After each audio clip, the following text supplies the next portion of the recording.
Hey everyone, a very good evening to all of you. सभी का welcome है YT your English shooter पे। मेरा नाम है अमन बहल। देखिए, बहुत अनफॉर्चुनेट इवेंट्स होते हैं भगदड़ के। इस साल 12 भगदड़ हो चुकी हैं और 12वां जो एक केस हुआ है वो हुआ है जगन्नाथ यात्रा में, उड़ीसा के अंदर। हर बार भगदड़ में कुछ लोगों की जान जाती है, प्रशासन सोया रहता है और इसी चीज़ को इस आर्टिकल में डिटेल में समझाया गया है। आर्टिकल आज का वोकेबलरी में भी रिच है और ग्रामर में भी, तो इसका भरपूर फायदा लेना। सिट बैक करो, रिलैक्स करो और साथ साथ में पढ़ते जाओ। हर चीज को अपने बेसिक से कवर करते हैं। चलिए बिना देरी के आइए लेक्चर को शुरू करें।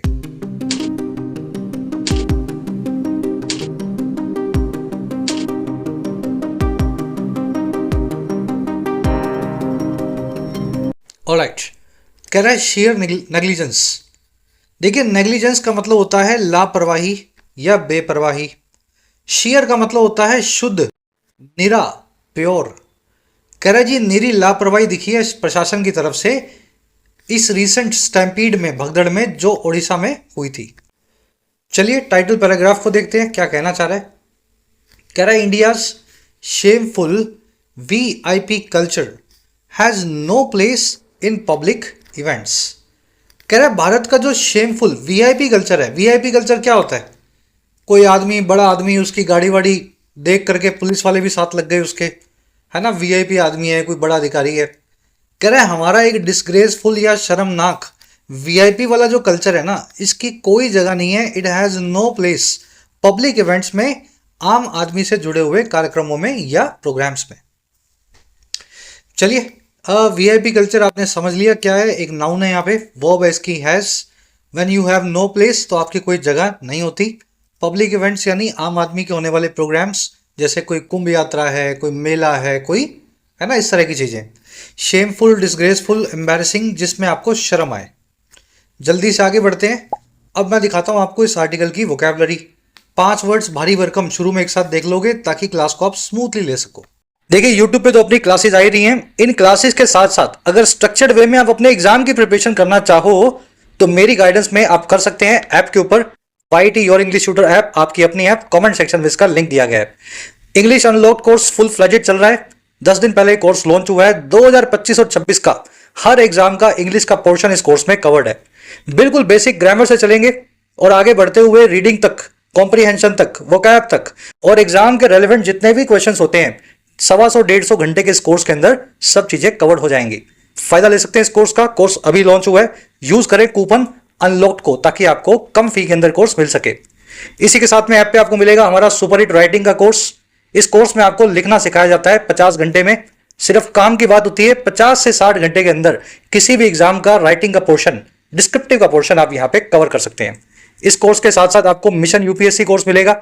सिविल सेवाओं के लिए अगर आप माइग्रेशन करना चाहें हिंदी से इंग्लिश में, ऐसे राइटिंग के लिए, प्रेसी के लिए, सी सेट के लिए, तो इस कोर्स की मदद से आप खुद को माइग्रेट कर सकते हैं टू इंग्लिश लैंग्वेज। कोई भी क्वेरी हो ऐप से रिलेटेड, ये नंबर है व्हाट्सएप का, इस नंबर पे आप टीम से बात कर सकते हैं। ऐप का लिंक कमेंट सेक्शन में गिवन है। ऑलराइट, वोकैब शीट है अपनी, थोड़ा कर दें इसको जूम इन। पहला वर्ड अपने पास एनश्राइन्ड। देखिए, वर्ड मैंने आपको तोड़ के बताया श्राइन से। श्राइन का मतलब होता है दरगाह, और दरगाह जो होती है ना, वो बनी होती है किसी बड़े संत महात्मा की बॉडी से। मतलब वहां पे आपने किसी बॉडी को दफना दिया है तो वहां पे श्राइन बन गई है, दरगाह बन गई है। तो जैसे श्राइन में कोई एक डेड बॉडी होती है किसी इंसान की, वैसे ही अगर आप किसी चीज के अंदर बसे हो या कोई चीज किसी दूसरी चीज में बसी हो, उसको कहते हैं एनश्राइंड होना, अंदर बसा हुआ होना। और fundamental rights and duties are enshrined in our constitution. हमारे मूल अधिकार और कर्तव्य, हमारे हक और हमारे फर्ज, सभी के सभी अंदर बसे हुए हैं हमारे कॉन्स्टिट्यूशन के, संविधान के। एनश्राइंड को एंट्रेंच भी बोलते हैं। ट्रेंच का मतलब होता है गड्ढा। अगर कोई चीज एंट्रेंच्ड है तो दूसरी चीज में गड्ढा बना के अंदर बैठी हुई है। जैसे फौजी बैठते हैं ना वॉर जोन में, गड्ढे बना लेते हैं, वो गड्ढों में छुपे रहते हैं, फिर बाहर निकल निकल करके फायरिंग करते हैं, तो वो गड्ढे कहलाते हैं ट्रेंचेस। तो वहीं से वर्ड बना है एंट्रेंच्ड, अंदर बसा हुआ गड्ढे के अंदर। तो ये वर्ड आप आर्टिकल में देखेंगे। Ingrained, inherents, deep seated, deep rooted, embedded, सभी इसके सिनोनिम्स हैं। चलो, वो कैब अच्छी है आज की। अगला वर्ड अपने पास टेल टेल। याद रखने का तरीका बहुत आसान है इस वर्ड को। टेल का मतलब है कहानी, टेल का मतलब है बताना। हर वो चीज टेल टेल है जो किसी कहानी को बयान करती है। या फिर किसी चीज को रिवील करती है, खुलासा करती है अनइंटेंशनली। जैसे आपके मुंह गाल लाल हो आपका एकदम, अब आप किसी को नहीं बताओ कि मार पड़ी है। एग्जाम्पल दे रहा हूं ताकि याद रख पाओ आप। गाल लाल है आपका, आप स्कूल से आए हो लेकिन किसी को बता नहीं रहे हो, लेकिन वो गाल जो है ना वो एक टेल टेल साइन है आपका मार पड़ने का। देख के कोई भी बता देगा कि स्कूल से पिट के आए हो, टीचर ने आपको मारा है ना। तो ये टेल टेल वर्ड आप ऐसे याद रखें। टेल टेल के दो मीनिंग्स और भी हैं। कोई इंसान जो कहानियां बहुत करता हो, गॉसिपर, जिसको बहुत ज्यादा क्या करते हैं, गपशप करना बड़ा पसंद हो, उसको भी टेल टेल बोलते हैं। या फिर कोई विसल ब्लोअर हो। विसल ब्लोअर वो पर्सन होता है जो किसी दूसरे की गलतियों को सबके सामने लाए। आपने रॉबर्ट स्नोडेन का नाम सुना होगा, विकीलीक्स वाले। कोई भी आदमी जो समाज के लिए आगे आता है और किसी गलत चीज की तरफ इशारा करके बताता है सबको, that person is called whistle blower. वो भी एक टेल कर रहा होता है, टेल, इसलिए टेल टेल वर्ड के ये दोनों मीनिंग भी निकलते हैं। चलिए, nervousness is a tell tell sign of a liar. Nervousness जो है वो साफ तौर पे दिखाई देने वाला साइन होता है एक झूठे का या लायर का। रिवीलिंग, डिवल्जिंग, बिट्रेइंग, गिव अवे, सभी इसके सिनोनिम्स हैं। You will see this word. अगला वर्ड अपने पास पिलग्रिमेज। देखिए ये वर्ड बना है पिलग्रिम नाम के वन वर्ड से। पिलग्रिम का मतलब होता है तीर्थ यात्री, जो एक रिलीजियस जर्नी पे, धार्मिक सफर पे कहीं जाए। और जो तीर्थ यात्रा होती है जहां पे पिलग्रिम जाता है उसको बोलते हैं pilgrimage, a journey to a religious location. Most Muslims try to make a pilgrimage to Mecca at least once in their life. ज़्यादातर मुस्लिम्स जो हैं कोशिश करते हैं कि वो एक तीर्थ यात्रा जरूर करें, पिलग्रिमेज जरूर करें मैका की, मक्का की, कम से कम जीवन में एक बार। हज पे जाना बोलते हैं ना इसको। चलिए, Pilgrim, pilgrimage, you will see these words. Second last word है कंस्ट्रेंट। कंस्ट्रेंट होती है एक लिमिटेशन, एक पाबंदी, एक सीमा जो आपको आगे बढ़ने से रोक रही है, किसी काम को होने से रोक रही है। The biggest constraint in expansion of companies business is lack of finances. सबसे बड़ी जो पाबंदी है एक्सपेंशन में या फैलाव में कंपनी के बिजनेस का, वो है पैसे की कमी या लैक ऑफ फाइनेंसिस, है ना। पैसा होगा तो आप नई फैक्ट्री लगाओगे, प्लांट लगाओगे, एक्सपैंड करोगे, लेकिन पैसा ना होना आपके लिए कंस्ट्रेंट है। कंस्ट्रेंट के लिए एक बहुत अच्छा वर्ड है बॉटल नेक। कोई भी बोतल उठा लो, जनरली उसकी नेक जो होगी, देखो ये बोतल है, ऐसी होती है ना बॉटल्स, तो नेक पे आप देखोगे यहाँ पे बहुत कम जगह होगी पानी आने या बाहर निकलने की और डालने की। तो बॉटल नेक क्या होता है? बॉटल नेक बॉटल के अंदर पानी डालने और निकालने के बीच में एक बाधा की तरह काम करता है ताकि पानी अचानक से बाहर नहीं गिरे, है ना। तो बॉटल नेक भी कंस्ट्रेंट का, पाबंदी का एक सिनोनिम है। ये वर्ड आर्टिकल में आप देखेंगे। लास्ट वर्ड है अपने पास डिफर। डिफर वर्ड के दो मीनिंग है, या तो किसी चीज को पोस्टपोन करना, डिले करना, और या फिर किसी की बात को मान लेना आउट ऑफ रिस्पेक्ट, है ना। आपको किसी बड़े ने बोला ऐसा कर लो, आपने कर लिया तो आपने डिफर किया। जब आप किसी की बात मानोगे, रिस्पेक्ट दिखाओगे, तो डिफर टू लगा के बताएंगे जिस आदमी की बात मानी है, और नहीं तो सिंपल वाला मीनिंग आएगा इसका, पोस्टपोन करने वाला। The government has deferred it's plans. सरकार ने आगे को खिसका दिए हैं, डिफर कर दिए हैं अपने प्लान्स, और किस चीज के? To sell its stake in the Indian railways. अपने स्टेक को, अपने हिस्से को सेल करने का, जो इंडियन रेलवेज में सरकार का है। चलिए आगे, जब किसी चीज को बढ़ाते हैं या पोस्टपोन करते हैं उसको पुट ऑफ और होल्ड ऑफ करना भी बोलते हैं। फ्रेजल वर्ब्स याद रखें। दूसरा वाला मीनिंग भी दिखा देते हैं डिफर का, कभी कभी ये भी आप देखेंगे, politicians should always defer to needs and aspirations of the electorate. नेताओं को हमेशा पे रिस्पेक्ट करना चाहिए, इज्जत देकर के मान लेना चाहिए जरूरतों को और ख्वाहिशों को अपने इलेक्टोरेट की। इलेक्टोरेट यानी आपका वोटर बेस। नेताओं का फर्ज होता है अपने वोटर बेस की बात को सुनना। चलिए, पांचों वर्ड्स डिटेल में हो गए। टेलीग्राम ग्रुप में शीट आपको मिल जाएगी, फर्स्ट कमेंट में वीडियो के नीचे टेलीग्राम का आपको लिंक मिलेगा। देखिए, भारत एक ऐसा देश है जो एक बहुत अजीब चीज के लिए मशहूर है दुनिया में। पता कौन सी चीज? भगदड़ होना। बड़े से बड़े और छोटे से छोटे देश में भी भगदड़ आजकल नहीं होती है, लेकिन भारत में पिछले 6 महीनों में 12 भगदड़ बड़ी बड़ी हो चुकी हैं, स्टैम्पीड्स। कभी लोग विराट कोहली के चक्कर में कर देते हैं, कभी कुंभ के मेले में। रिसेंटली हो गई उड़ीसा के अंदर जगन्नाथ यात्रा के, रथ यात्रा के दौरान। हमारा आर्टिकल इस चीज़ पे एज एन इंडियन शर्मसार फील कर रहा है, आपको भी फील करवाएगा कि ऐसा हम क्यों करते हैं। पब्लिक इतनी पागल क्यों है, लोगों को इकट्ठा क्यों होना होता है किसी मेले, मंदिर, मस्जिद, गुरुद्वारे के लिए, या फिर किसी क्रिकेटर या फिल्म स्टार को देखने के लिए घर बैठे क्यों नहीं रह सकते आप? और सरकार को भी इंतजाम करने क्यों नहीं आते? हर 2 महीने में एक भगदड़ क्यों हो रही है? जगन्नाथ यात्रा में 3 लोग मारे गए, 50 लोग इंजर्ड हुए, और भी खतरनाक ये हो सकता था। इसको डिटेल में खोल करके आपको समझाया है। टोन आज की एनालाइजिंग और क्रिटिकल क्रिटिसाइज कर रहा है हम सभी को और सरकार को, और एनालाइज करके बता रहा है कि कहाँ हमारी गलती है। चलिए शुरू करते हैं। फर्स्ट पैराग्राफ, वीडियो को करें पॉज, आराम से इसको दे दें एक रीडिंग और देखें आप कितना पढ़ पा रहे हैं, मीनिंग निकालना है।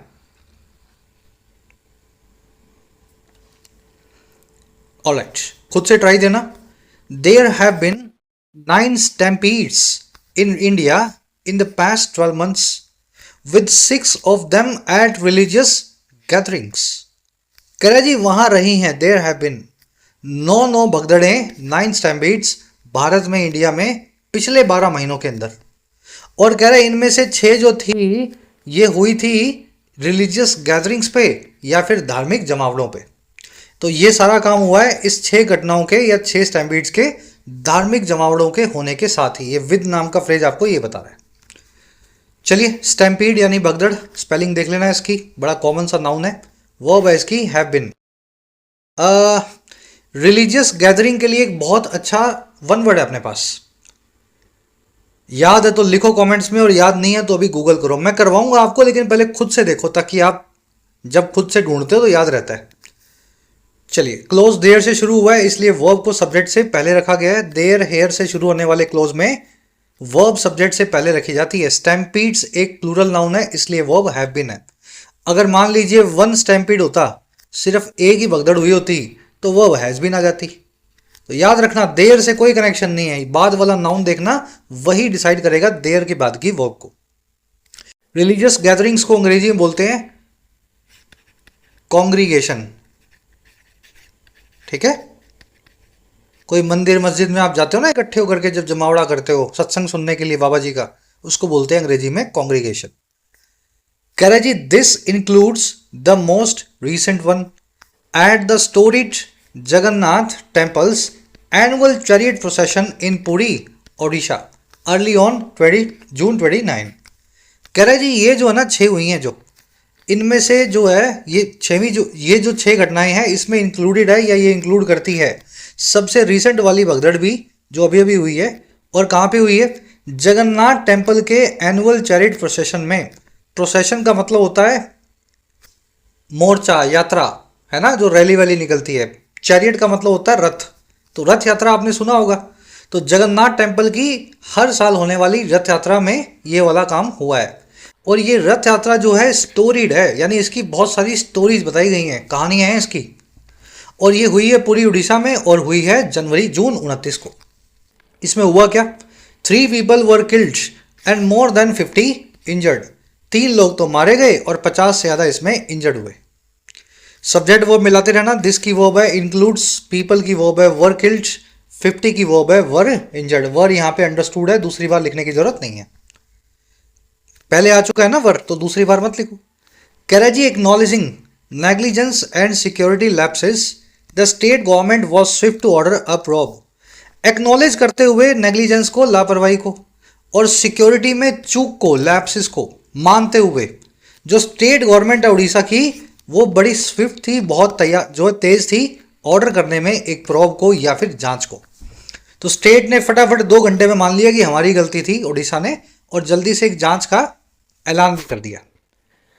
चलिए, स्टेट गवर्नमेंट की वर्ब है वॉज। स्विफ्ट का मतलब होता है क्विक, प्रोब होती है जांच या इन्वेस्टिगेशन, लैप्स होते हैं आपकी चूक, आपकी भूल, नेग्लिजेंस भी वही है, नेग्लिजेंस आपकी लापरवाही है। जब स्टेट गवर्नमेंट इस तरीके से ऑर्डर करने में स्विफ्ट थी, तब वो एक्नॉलेज भी कर रही थी, इस बात को मान भी रही थी। एक्नॉलेजिंग यहाँ पे प्रेजेंट पार्टिसिपल साइमल्टेनियस एक्शन है, स्टेट गवर्नमेंट के एक साइमल्टेनियस एक्शन को बता रहा है। मेन एक्शन ये और सेकेंडरी एक्शन ये। चलो अब कुछ ग्रामर कॉन्सेप्ट्स हैं, पहले वोकैब के दिखाते हैं। देखिए, प्रोसेशन का मतलब होता है रैली या यात्रा, मोर्चा। रैली वैली तो पता ही होगा ना आपको, चुनावी रैलियां होती हैं, प्रोसेशन बोलते हैं। और इंग्लिश में 5-6 तरह की रैलियां होती हैं, ये वन वर्ड्स हैं। वीडियो को कर ले पॉज, आपको जितने याद है वो याद कर लो एक बार, फिर मैं करवाता हूं, मैच कर लेना। चलो बीच में से करवाऊं कहीं से। पिलग्रिमेज तो याद ही है, अभी करवाया था। पिलग्रिमेज यानी तीर्थ यात्रा, जहां पे पिलग्रिम कोई तीर्थ यात्री जो है भगवान से मिलने जाए। क्रूसेड होता है धार्मिक मोर्चा, जब धर्म के नाम पे एक फौज इकट्ठी हो जाए, है ना, और दूसरे धर्म के लोगों पे हमला कर दे। जैसे कि 12वीं 13वीं सदी के अंदर क्रूसेड होते थे, क्रिश्चियन क्रूसेड, मुस्लिम्स के खिलाफ, जूस के खिलाफ। तो वो धार्मिक युद्ध के अंदर जो सेनाएं होती हैं वो कहलाती हैं क्रूसेड्स। एक्सोडस होता है मास स्केल पे या बड़ी मात्रा पे एक जगह से दूसरी जगह जान बचा के लोगों का भागना। जैसे कि अभी यूक्रेन से लोग एक्सोडस कर रहे हैं, या फिर 90s के अंदर 91-92 में कश्मीर से कश्मीरी पंडित जो है भागे थे, एक्सोडस किया था उन्होंने। तो एक्सोडस समझ गए आप। कॉर्टेज का मतलब होता है फ्यूनरल प्रोसेशन या शव यात्रा, ये भी एक यात्रा ही है लेकिन ये बॉडी के साथ होती है। रेटिन्यू का मतलब होता है किसी बड़े आदमी का, वीआईपी का काफिला, है ना, लाल बत्ती नीली बत्तियां, पीछे पुलिस वाले आगे, तो इसको बोलते हैं अंग्रेजी में रेटिन्यू। मोटरकेड मतलब होता है मोटर पे यानी मोटर व्हीकल पे चलने वाली कोई रैली, चाहे कारें हो चाहे, है ना, 2 व्हीलर्स हो 4 व्हीलर्स हो। और कैवलकेड होती है एक ऐसी परेड जिसमें कैवेलियर यानी घुड़सवार हिस्सा लेते हैं। जो पुराने टाइम में घोड़े घोड़े निकलते थे ना आगे, घोड़ों पे बैठे हुए घुड़सवार, वो कैवलकेड होती थी उनकी। इस तरह का एक प्रोसेशन था। तो ये हिस्टोरिकल कॉन्टेक्स्ट में बने हुए 5-6 वन वर्ड्स हैं, एक बार रिपीट कर लेना। किसी ना किसी एग्जाम में कोई ना कोई वन वर्ड आपने कभी ना कभी फेस किया होगा, है ना, मिलते हैं एग्जाम्स के अंदर ये। चलो अब एक ग्रामर कॉन्सेप्ट करवाता हूं आपको, बड़ा प्यारा कॉन्सेप्ट है।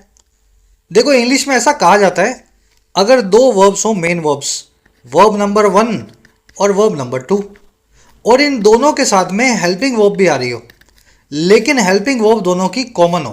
कैसी हो? कॉमन हो, एक जैसी हो। तो उस केस में हेल्पिंग वर्ब को आपको रिपीट नहीं करना। पहली बार लिख दो, दूसरी बार छोड़ दो, दूसरी बार हम मान लेंगे कि वो हेल्पिंग वर्ब यहां लगी हुई है। जैसे the waitress has washed the dishes and has clean the floor. Waitress ने वॉश कर दिया है, धो दिया है बर्तनों को। डिश का मतलब होता है बर्तन, थालियां। और उसने क्लीन भी कर दिया है फ्लोर को, यानी फर्श पे पोछा भी, फर्श साफ कर दिया है ना, क्लीन द फ्लोर। वेट्रेस की 2 वर्ब्स हैं, पहली वर्ब है हैज वॉश्ड, दूसरी वर्ब है हैज क्लीन्ड। हैज प्लस में V3 लगी हुई है, परफेक्ट टेंस है, एंड से जुड़ी हुई है दोनों वर्ब्स। लेकिन ये बताओ हैज यहां आ रहा है, हैज यहां भी आ रहा है, तो जब 2 बार हैज लगाना है तो एक बार लगा के छोड़ दो। The waitress has wash the dishes ऐसा लिख दो, और फिर एंड के बाद लिख दो हैज निकाल के, एंड क्लीन द फ्लोर। तो ये कॉन्सेप्ट तो आपका इतना क्लियर होगा। अब इसका एडवांस पोर्शन आपको मैं बताता हूं। एडवांस्ड पोर्शन ये है कि कभी कभी एग्जामिनर इस तरीके से वर्ब को गायब करके देगा, हेल्पिंग वर्ब को, लेकिन वहां पे गायब एक्चुअल में नहीं होनी चाहिए, क्योंकि वो हेल्पिंग वर्ब की फॉर्म अलग होगी। जैसे the suspects were caught but the weapon never found. Suspects जो थे वो पकड़े गए, वर कॉट, पैसिव वॉइस लगा हुआ है, बी फैमिली की वर्ब है वर्ब, प्लस में वर्ब की थर्ड फॉर्म लगी हुई है कॉट। जो संदिग्ध थे उनको पकड़ लिया गया, सस्पेक्ट्स वर कॉल्ड, लेकिन नेपर वेपन जो है वो कभी भी फाउंड नहीं हुआ, कभी भी पाया नहीं गया। यहां भी पैसिव वॉइस चाहिए, अगेन पास्ट में पैसिव वॉइस बनेगा, और आपको लिखना चाहिए था वेपन वॉज नेवर फाउंड। लेकिन एग्जामिनर ने क्या किया, होशियारी कर दी, ये वर्ड लगाया था और इस वॉज को हटा दिया यहां से। देखो वॉज वर्ड दोनों बी फैमिली की वर्ब है, पास्ट की वर्ब है, लेकिन फॉर्म अलग है। वर्ड आता है प्लूरल के लिए, वॉज आता है सिंगुलर के लिए। अगर ऐसा है तो फिर वर्ड की जगह वर्ड लिखो, वॉज की जगह वॉज लिखो, चेंज मत करो इनको। ऐसा मत सोचो यहां भी पास्ट की वर्ब लगनी है तो वॉज को निकाल देता हूं। तो ये कॉमन सी गलती होती है, जो आपको लग के देख के लगेगा सेंटेंस सही है, लेकिन हेल्पिंग वर्ब जो है उसका फॉर्म अलग है, दूसरी बार भी उसको लिखा जाना चाहिए था। चलिए यहां भी वही हुआ, people were killed, 50 were injured. यहां पे वर दूसरी बार सेम वर्ब थी तो हटा दी गई। अगर मान ले एक आदमी लिखा होता 1, तो यहां पे फिर लिखना पड़ता वॉज इंजर्ड। बढ़े आगे। चलिए आज के क्विज में कॉन्सेप्ट पूछे हुए आपसे, सारी वोकैब। सेकंड पैराग्राफ आराम से दे दें इसको, एक रीडिंग पढ़ें इसको पहले। चलिए कह रहा था centuries old chariot procession is an annual and month long event. ये सदियों पुराना, सेंचुरीज ओल्ड रथ यात्रा जो है, चैरियट प्रोसेशन जो है, प्रोसेशन यानी रैली या यात्रा, चैरियट यानी रथ, ये एक एनुअल यानी हर साल होने वाला और 1 महीने का इवेंट है। और कब होता है? बिटवीन जून एंड जुलाई, जून और जुलाई के बीच में होता है। कह रहा है जी but the heart of the festival is the 9 day chariot procession. कह रहा है लेकिन इस पूरे फेस्टिवल का जो हार्ट है, हार्ट का मतलब समझते हैं ना, दिल, सबसे इंपॉर्टेंट पार्ट किसी भी चीज का। कह रहा है लेकिन जो दिल है या सबसे इंपॉर्टेंट हिस्सा है इस पूरे त्योहार का, वो है 9 दिनों की रथ यात्रा या चैरियट प्रोसेशन। उसका नाम भी लिखा हुआ आगे हिंदी में, और रथ यात्रा। और क्या होता है इसमें? When Lord Jagannath travels with his 2 siblings Balabhadra and Subhadra to their aunt Gundicha's home. जब लॉर्ड जगन्नाथ जो हैं इस यात्रा में ट्रेवल करते हैं अपने 2 भाई बहनों के साथ में, बालभद्र जी के साथ में और सुभद्र जी के साथ में, और कहाँ पे? अपनी आंट के यहाँ, अपनी मासी के यहाँ, जिनका नाम है गुडीचा, उनके घर तक। एंट का मतलब होता है मासी, मामी, ताई, कोई भी आपकी एंट होगी, ठीक है ना। तो ये रथ यात्रा का इन्होंने महत्व बताया है। चलिए, हार्ट की वर्ब है is, the heart is 9 day procession. Lord Jagannath की वर्ब है ट्रेवल्स। लॉर्ड लग गया, आगे नाम आ गया तो द लगाने की जरूरत नहीं है। पता ना आपको, जब कोई पोजीशन और साथ में उसका नाम आ जाए तो फिर द का इस्तेमाल नहीं होता। सिबलिंग होते हैं आपके भाई या बहन, रियल ब्रदर और रियल सिस्टर। चचेरा हो तो कजिन, और अपना हो तो खुद का, मतलब रियल वाला हो तो सिबलिंग। कह रहा है जी about 500,000 devotees visit the 3 kilometre radius around the temple. लगभग 5 लाख डिवोटीज, पिलग्रिम्स या श्रद्धालु विजिट करते हैं 3 किलोमीटर के रेडियस को या परिधि को। और कहाँ पे? त्रिज्या को कहाँ पे? टेम्पल के चारों तरफ। तो ये टेम्पल है, तो यहाँ से 3 किलोमीटर तक आपको सारे डिवोटीज मिलेंगे। और कितने? 500,000 यानी 5 लाख। चलिए, डिवोटीज पिलग्रिम्स एक ही बात है, विजिटिंग की वर्ब है। कह रहा है while a full investigation is pending, initial report suggest that tell tell signs of a stampede were overlooked. कह रहा है जहां पे पूरी इन्वेस्टिगेशन अभी भी पेंडिंग है, जांच का होना बाकी है, जो शुरुआती रिपोर्ट्स हमें मिल रही हैं वो ये सजेस्ट करती हैं, और किस चीज़ को? कि जो साफ दिखाई देने वाले टेल टेल साइंस थे या निशान थे स्टैम्पीड के, भगदड़ के, उनको ओवरलुक किया गया, सरकार की तरफ से नज़रअंदाज किया गया। ओवरलुक करना, किसी चीज़ की तरफ ध्यान ना देना। तो पूरी रिपोर्ट आएगी तब पता लगेगा, लेकिन अभी देख के ये लगता है कि देख के पता लग रहा था सरकार को कि भगदड़ होने वाली है, लेकिन कुछ किया नहीं। फुल इन्वेस्टिगेशन, जांच की वर्ब है इज, रिपोर्ट्स की वर्ब है सजेस्ट, टेल टेल साइंस की वर्ब है वर ओवरलुक्ड पैसिव वॉइस में। टेल टेल यानी जो अपनी बात को आपके सामने रखे है ना, क्लियर तरीके से कोई चीज आपको रिवील हो। चलिए बढ़े नेक्स्ट पैराग्राफ पे, आ जाओ।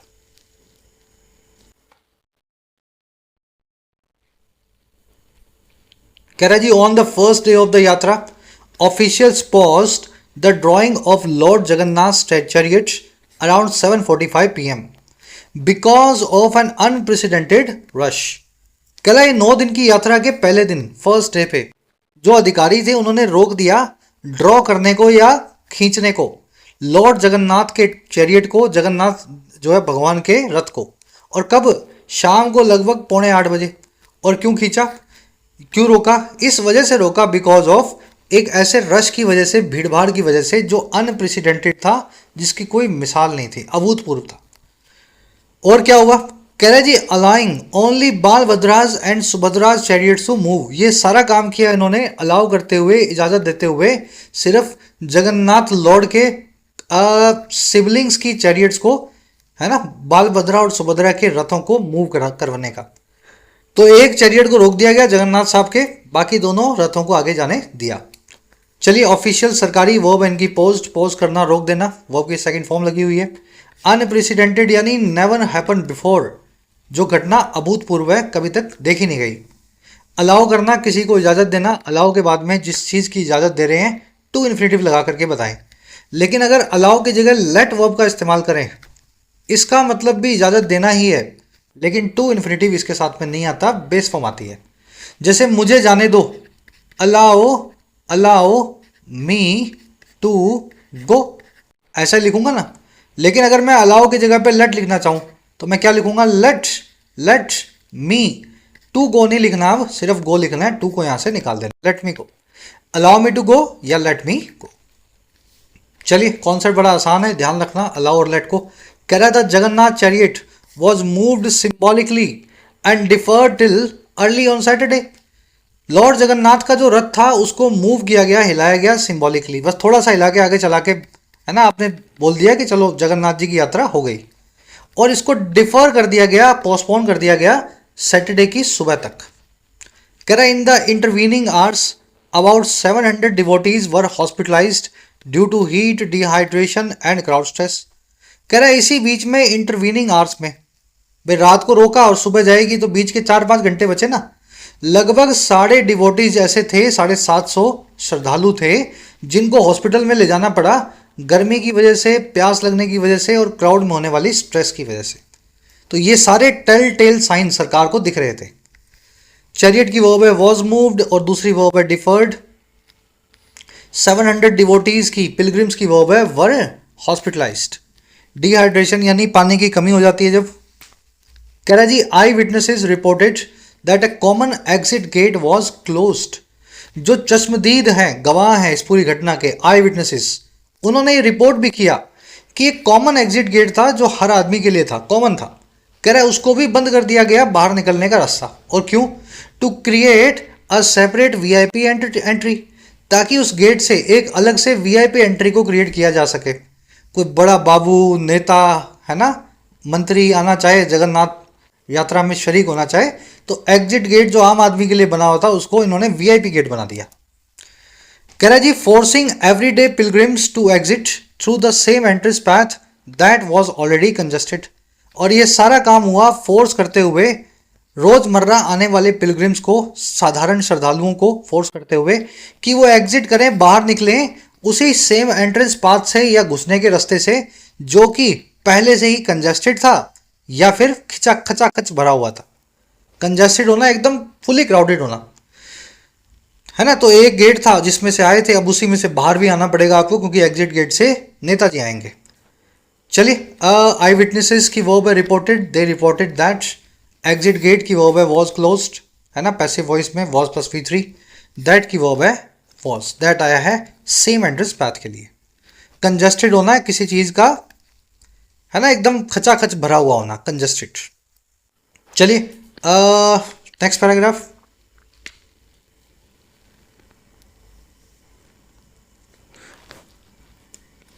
कह रहे a single corridor that was being used for the flow in both directions resulted in more congestion amplifying crowd pressure.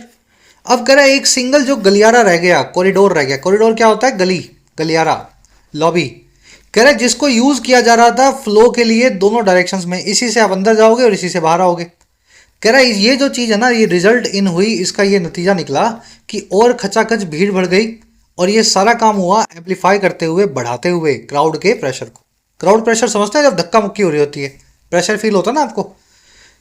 चलिए सिंगल एंट्री डोर की वर्ब है, कॉरिडोर की वर्ब है रिजल्टेड, दैट आया है कॉरिडोर के लिए, वर्ब है इसकी वॉज बीइंग यूज्ड। एम्पलीफाई करना, किसी चीज को इंटेंसिफाई करके उसकी तीव्रता को बढ़ाना। कह रहा है the delayed arrival of the chariot also caused a bottleneck outside the Gundicha temple just before dawn. कह रहा है फिर देरी से जो अराइवल था, सुबह होने वाला जो आगमन था लॉर्ड जगन्नाथ की चैरियट का, उसने भी कॉज कर दिया एक पाबंदी को, बॉटल नेक को, गुडीचा माता के टेम्पल के बाहर जहां पे यह यात्रा जानी थी। कह रहा है जी और इससे हुआ क्या? ये हुआ सारा काम जस्ट बिफोर डाउन, सुबह भोर होने से बिल्कुल पहले। DAWN, DAWN का मतलब होता है सूरज उगने वाला वक्त, इसका बिल्कुल उल्टा होता है डस्क, सूरज के डूबने का वक्त। डाउन और डस्क भोर और अंधियारे के लिए यूज होते हैं, एक दूसरे के एंटोनिम्स हैं। आज पूछा है मैंने आपसे डॉन डस्क। चलिए कह रहा है जी with exhausted pilgrims, merge traffic flows and no exit access the stage was set for a tragedy.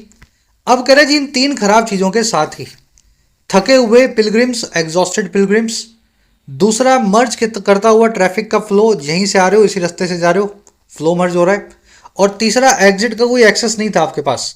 कह रहे हैं इन तीनों चीजों ने की वजह से, है ना, या उनके होने के साथ ही स्टेज जो है, पूरा प्रोग्राम जो है वो सेट था, तैयार था इस त्रासदी के लिए, ट्रेजेडी के लिए। तो ये तीन चीजें एक साथ आपको दिखाई दे रही होंगी। स्टेज की वर्ब है was set, passive voice. Exhausted यानी थका हुआ, पिलग्रिम यानी तीर्थयात्री। बाकी सब आपने इसमें देख लिया है। कह रहे जी further, trucks with ritual materials entered this zone at 4:20 AM। कह रहे जी इसके आगे और भी कई सारे ट्रक आए जो पूजन सामग्री के साथ थे, रिचुअल्स मटेरियल्स के साथ थे। उन्होंने एंटर किया इस एरिया में सुबह जो है 4:15 बजे 4:20 पे। कह रहा this unexpected movement shattered stalls, topple devotees and triggered panic. कह रहा ये अचानक से आने वाले ट्रक्स की जो मूवमेंट थी सुबह सुबह 4 बजे, इसने शटर कर दिया या चकनाचूर कर दिया वहां लगी हुई स्टॉल्स को, दुकानों को। लोग स्टॉल्स लगा लेते ना, कोई पेड़ा बेच रहा है, कोई फल बेच रहा है मेले वेले के बाहर, तो ये अचानक से जब ट्रक आए तो दुकानें जो है चकनाचूर हो गई, छोटी छोटी रेडियां, स्टॉल्स। और इसने मूवमेंट ने टॉपल भी कर दिया, लुढ़का भी दिया बहुत सारे जो है श्रद्धालुओं को, डिवोटीज को। और इसने ट्रिगर कर दिया, शुरू कर दिया एक पैनिक का माहौल। चलिए मूवमेंट की वर्ब है, 3 वर्ब्स हैं। पहली वर्ब है शैटर्ड, दूसरी वर्ब है टॉपल, तीसरी वर्ब है ट्रिगर्ड। कह रहा द डेली या this daily has highlighted India's tawdry record in crowd management at religious gatherings. कह रहे ये जो डेली है, अब डेली का मतलब कोई रोज रोज की बात नहीं हो रही, डेली का मतलब है न्यूज़पेपर। कह रहे ये जो द हिंदू नाम का न्यूज़पेपर है ना, इसने हाईलाइट भी किया है, ये दिखा भी चुका है इंडिया के टॉडरी या बहुत ही शर्मनाक रिकॉर्ड को, क्राउड मैनेजमेंट को लेकर के। कह रहे जी एट रिलीजियस गैदरिंग, और ये सारा काम होता है धार्मिक गैदरिंग्स पे, जमावड़ों पे। और कहाँ पे? सेलिब्रिटी स्टडेड इवेंट्स, ऐसे इवेंट्स में होता है जहाँ सितारे स्टड किए या जड़े हुए रहते हैं। शाहरुख भी आया, सलमान भी आया है ना, हर आपको आदमी मिल रहा है यहाँ पे। तो ये सेलिब्रिटी जो है स्टडेड जो है इवेंट्स होते हैं, तो यहाँ भी हमने बहुत सारा द हिंदू ने हाईलाइट किया है। और हाईलाइट किया है पॉलिटिकल इवेंट्स पे या रैलीज पे, और पोस्ट स्पोर्टिंग फेस्टिवल्स पे, आईपीएल जैसे फेस्टिवल्स के बाद। तो ये सारा काम जो है ना हो चुका है, द हिंदू में पहले भी इस पे लेख छप चुके हैं। This daily has highlighted. बड़े आगे, टॉडरी मतलब होता है इतना खराब कि इसको सुन करके आपको शर्म आ जाए। जैसे 100 में से किसी के मार्क्स आए हो 2.5, तो बड़ा टॉडरी सा रिकॉर्ड है ये। मार्क्स जो इनके मार्क्स हैं, शर्मनाक मार्क्स हैं, टॉडरी। चलिए नेक्स्ट पैराग्राफ, सेकंड लास्ट है, फटाफट इसको फिनिश करो।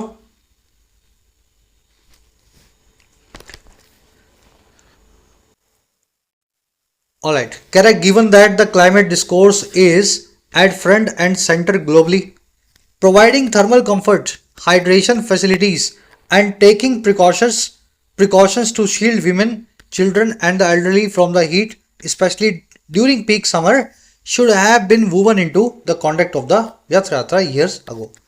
अब ये खामी बता रहा है रथ यात्रा में जो हर साल होती है, कौन सी? कह रहा है गिवन दैट, देखते हुए इस चीज को, क्लाइमेट डिस्कोर्स जो है, क्लाइमेट पे जो बातचीत है, डिस्कोर्स यानी बातचीत, ये एट फ्रंट एंड सेंटर है। फ्रंट यानी सबसे आगे और सेंटर यानी बीच में। जो सबसे आगे और बीच में बैठा होता है यानी सबसे इंपॉर्टेंट होता है। कह रहे जी क्लाइमेट पे बातचीत जो है पूरी दुनिया में जो फ्रंट एंड सेंटर है, सबसे आगे और इंपॉर्टेंट है, इस चीज को देखते हुए ये जो काम है ना, प्रोवाइड करना गर्मी से कंफर्ट को, थर्मल कंफर्ट को, थर्मल यानी गर्मी, हाइड्रेशन फैसिलिटीज को, पानी पीने की सुविधाओं को, और टेक करना यानी लेना सावधानियां, प्रिकॉशंस, ताकि बचा सके, सेव या शील्ड कर सकें औरतों को, बच्चों को और बुजुर्गों को। और किस चीज से? हीट से, गर्मी से, स्पेशली ड्यूरिंग पीक समर, खास करके समर के पीक पे। कह रहे ये दोनों काम ये वूवन इनटू होने चाहिए, ये गुथे होने चाहिए, स्वेटर की तरह बुने होने चाहिए कॉन्डक्ट के अंदर या करवाए जाने के अंदर रथ यात्रा के कई सालों पहले से। तो अगर आपको हर साल करवानी है, आपको पता ही है गर्मियों में होती है, जून जुलाई में, तो आज से 20 साल पहले ही आपको सिस्टम बना लेना चाहिए था कि कैसे लोगों को पानी पिलाएंगे, कैसे गर्मी से बचाएंगे, कैसे औरतों को शील्ड करेंगे, एल्डरली यानी बुजुर्गों को शील्ड करेंगे, है ना। क्लाइमेट डिस्कोर्स की वर्ब है इज, फ्रंट एंड सेंटर आपने देख लिया, at a very important place. Discourse यानी बातचीत। प्रोवाइडिंग और टेकिंग, प्रोवाइडिंग और टेकिंग इन दोनों की वर्ब है should have been woven into. ठीक है, वीव से बना है वोवन, थर्ड फॉर्म है। वीव का मतलब होता है बुनना, जैसे स्वेटर वेटर आप बुनते हो ना, तो हमारे काम करने के अंदाज में बुना होना चाहिए था ये सब चीज़ों का करने का इंतजाम। चलिए कुछ देखने वाला इसमें लग रहा है आपको। और एल्डरली का मतलब होता है बुजुर्ग, एल्डर यानी बड़ा। ठीक है, आपसे बड़ा कोई भाई है, कोई बहन है, बड़ी है तो एल्डर, और एल्डरली का मतलब है अब जो बुजुर्ग हो गया है, जो सीनियर सिटीजन हो चुका है। कह रहा है जी as for VIPs one way is to restrict any privileged entry and to provide access at the beginning और एंड ऑफ द फेस्टिविटीज। और कह रहे हैं जी एज फॉर अगर बात करें इन वीआईपीज की तो एक तरीका ये है कि रिस्ट्रिक्ट कर दो किसी भी प्रिविलेज्ड एंट्री को, किसी भी विशेषाधिकार वाले एंट्री को। प्रिविलेज मतलब खास आपको प्रिविलेज मिला हुआ है कि आप सीधे अंदर एकदम चले जाओगे। और प्रोवाइड करें इन लोगों को एक्सेस किसी भी फेस्टिविटी का, या तो एकदम शुरू में और या फिर उस फेस्टिविटी के अंत में। और इससे क्या होगा, कह रहा है ये सारा काम करना है allowing other visitors predictable and barrier free access, allow करते हुए दूसरे सभी विजिटर्स को ऐसा एक्सेस उस जगह का जो प्रेडिक्टेबल हो, जो पहले से वो प्रेडिक्ट कर सकें कि हम इतने बजे जाएंगे, 2 घंटे में नंबर आएगा और वापस आ जाएंगे ना, सब कुछ पता उनको। और बैरियर फ्री एक्सेस हो, कोई रुकावट उनके रास्ते में ना हो। चलिए, कह रहा है but the best way is to end India's entrenched VIP culture. कह रहा लेकिन सबसे अच्छा तरीका ये है कि आप खत्म ही कर दो भारत का ये गहरा घर किया हुआ, एंट्रेंच किया हुआ वीआईपी का कल्चर। चलिए, बहुत सिंपल सेंटेंसेस है, लास्ट में कुछ देखने वाला इसमें है नहीं, है ना, रिपीट करने वाला। जल्दी से आ जाओ अपने क्विज पे। आज छोटा आर्टिकल है क्या ये, शायद पूरा कवर कर लिया अपन ने, है ना, हो गया। चलो अब आ जाओ अपने क्विज पे। कुछ क्वेश्चन है आपके सामने। पहला क्वेश्चन है सेंट्रल आइडिया क्या है इस आर्टिकल का। एक सेंटेंस में इस आर्टिकल को लिखना हो तो कैसे लिखोगे? सबको ट्राई देनी है, आंसर मैं बता रहा हूं, फिर मैच कर लेना अपने आंसर से मेरा। सेंट्रल आइडिया ये है कि प्लानिंग बहुत खराब होती है सरकार की, और ये वीआईपी कल्चर जो नकारा कल्चर है, इसकी वजह से पब्लिक सेफ्टी एंडेंजर होती है, लोगों की जानें चली जाती हैं, है ना। तो यही सेंट्रल आइडिया है इसका, ये आंसर बनेगा। ऑथर का एक इम्प्लिसिट, परोक्ष, अप्रत्यक्ष, इनडायरेक्ट रिकमेंडेशन क्या है फ्यूचर में होने वाले ऐसे पब्लिक इवेंट्स को लेकर के? क्या चाहता है ऑथर, क्या करवाया जाए? नंबर ऑफ अटेंडीज कम कर दो, लोगों को कम आने दो, ये सारे काम गर्मी में करवाओ ही मत, या फिर सिर्फ अंदर बंद जगहों में ये सारा काम हो, खुले में ना हो, भगदड़ की जगह ही ना हो, या फिर ये हो कि क्लाइमेट सेफ्टी को इंटीग्रेट करें, क्राउड इंजीनियरिंग को समझें और एलिमिनेट करें वीआईपी की तरफ झुकाव जो है सरकार का। ऑफ कोर्स चौथा ही आंसर है इसका, है ना। चलो, फर्स्ट में हो गया ए और सेकंड में हो गया डी। चलो अब कुछ क्वेश्चंस हैं, खुद से सॉल्व करेंगे आप। कॉन्ग्रीगेशन का मीनिंग पूछा आपसे, ये वन वर्ड आपको करवाया था। पुट ऑफ फेजल वर्ब का मीनिंग पूछा है। एक बड़े ही इंपॉर्टेंट आदमी के साथ में जो काफिला जाता है उसके लिए क्या वन वर्ड है। डॉन का यानी भोर का बिल्कुल उल्टा क्या होता है। और एक जर्नी जो आप किसी सीक्रेट प्लेस की तरफ करें, धार्मिक स्थल की तरफ करें, ऐसे सफर को क्या बोलते हैं, तीर्थ यात्रा को क्या बोलते हैं। अगेन सबके आंसर फर्स्ट कमेंट में डाल दिए गए हैं, including this common error question. इसमें भी 3 एरर्स मिलेंगी, पहली इस वर्ड की वजह से, दूसरी मिल सकती है इसके आसपास, और तीसरी मिलेगी जरूर से इस वर्ड के आसपास। फर्स्ट कमेंट में आंसर है 3 से लेकर 10 तक 8 क्वेश्चंस के, जाकर के चेक करो। आउट ऑफ 10 कितने मार्क्स मिले बताना। क्लास आज की कैसी लगी? कोई ओपिनियन हो, सजेशन हो, शिकायत हो, प्यार हो, सब कुछ कमेंट सेक्शन खुला है, आप ही के लिए इसका इस्तेमाल करें। पूरी देखने वाले क्लास बच्चे पीडीआई लिख सकते हैं। इसका मतलब ये होता है कि मैंने पूरा देखा पीडी और इंटरेस्टिंग भी लगा पीडीआई। चलिए, अंटिल देन साइनिंग आउट। और हाँ, ऐप को जरूर डाउनलोड कर लें, कमेंट सेक्शन में ऐप का लिंक दिया गया है। जो भी कोर्स आपकी नीड है, अफोर्डेबल प्राइस में आप अपने एग्जाम को प्रिपेयर कर सकते हैं, एसएससी, बैंकिंग, यूपीएससी या स्टेट पीएससी एग्जाम को। ये टीम का नंबर है, इस पर व्हाट्सएप करके आप टीम से बात भी कर सकते हैं अगर आपकी कुछ क्वेरीज हो।